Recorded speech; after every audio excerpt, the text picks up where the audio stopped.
Hi, I'm Courtney Rogers, and this is the Pricing on the Cake.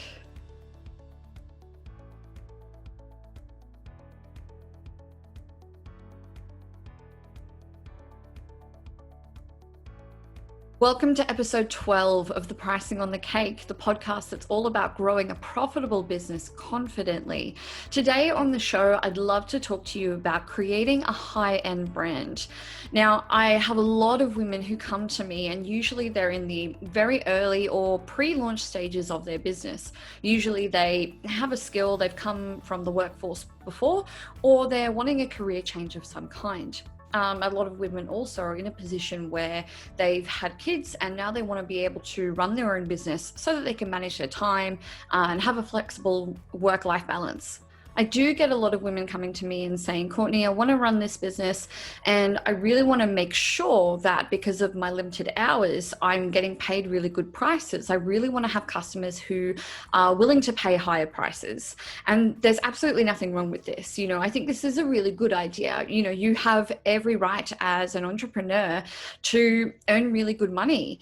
You work hard for your family, you work hard for your friends, and you are going to work hard for your clients and your customers. And there's no reason why you wouldn't deserve to have a really good income from your business.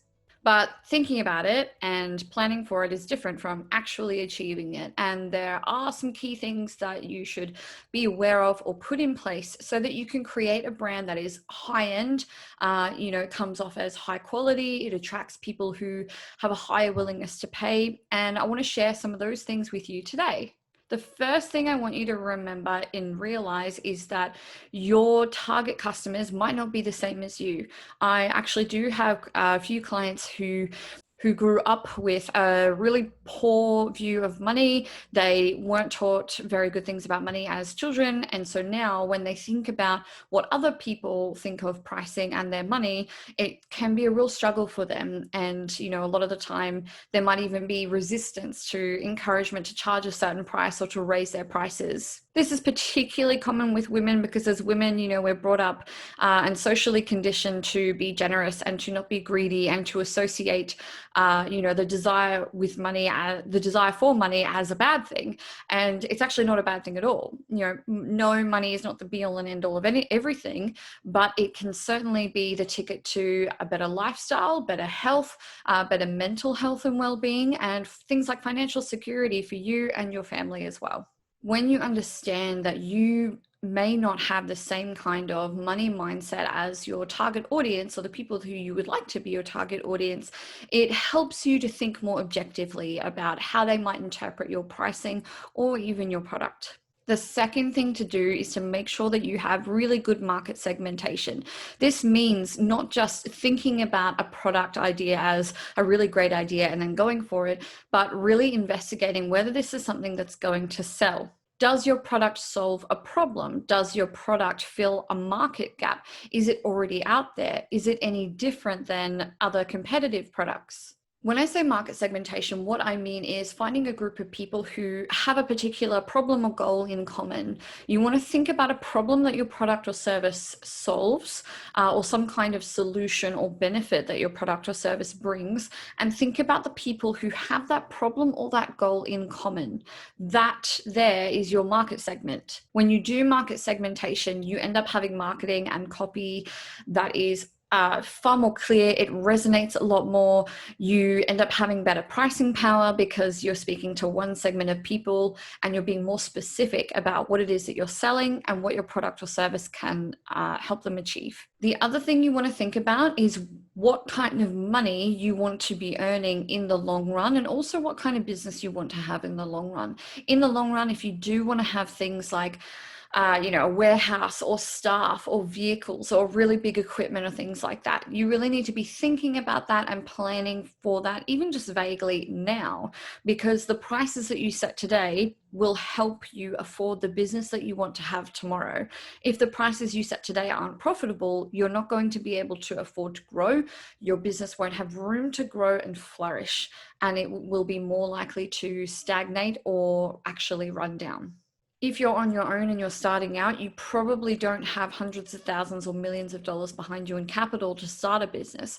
This is why good pricing is particularly important if you are a sole trader or an entrepreneur. The other thing to remember with this is that higher prices actually signal higher quality to people. There are actually a lot of cases in research that show that when you charge higher prices, people assume that there's a reason for this. It's because you are high quality, you're experienced, you are good at what you do, you're successful, other people pay those prices.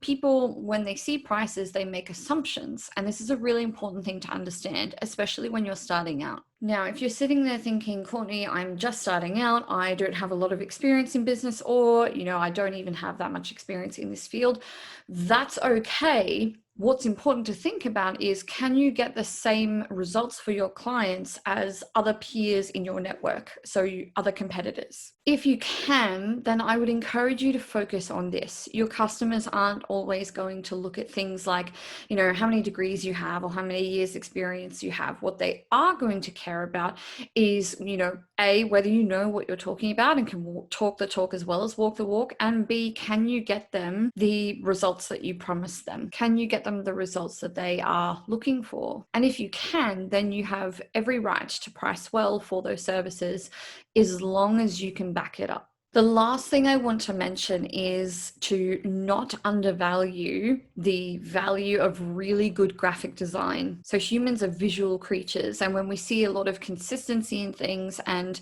when we see design that's really high quality, really professionally done, and it's consistent, and we see the same thing all the time, that on a subconscious level gives us reassurance, and it gives us a higher perceived value of whatever it is that's in front of us, because we can start to predict it. And things that are predictable are more trustworthy, and we are far more likely to associate less risk and less loss with brands that have that consistency and have that professional look. The other thing I'll say too, I know I already said I'll say the last one, but this will probably be the last one, is to make sure that you do a business plan and a marketing plan. Even though these, aren't the sexiest things about having a business, and even if you've already been in business a few years now, if you don't have one of these, then you need to make them. You need to sit down and make them. They will help you so much to stay focused. They'll help you dedicate your resources far more efficiently, and they will also keep you on track towards your goals. And they'll also help you benchmark the results that you get from the prior month, prior quarter, prior year, and so on. There are probably 1,000 other tips out there in terms of building a really high-end brand, but these were some of the really key ones that I wanted to share with you today, and I hope you found them helpful.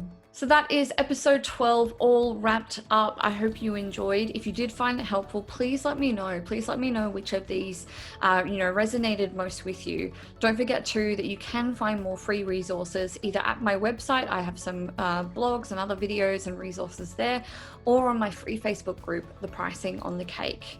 If you do want to get in touch with me, you can contact me at courtney@courtneydeegan.com. And until next time, I hope you have a great day. Bye-bye.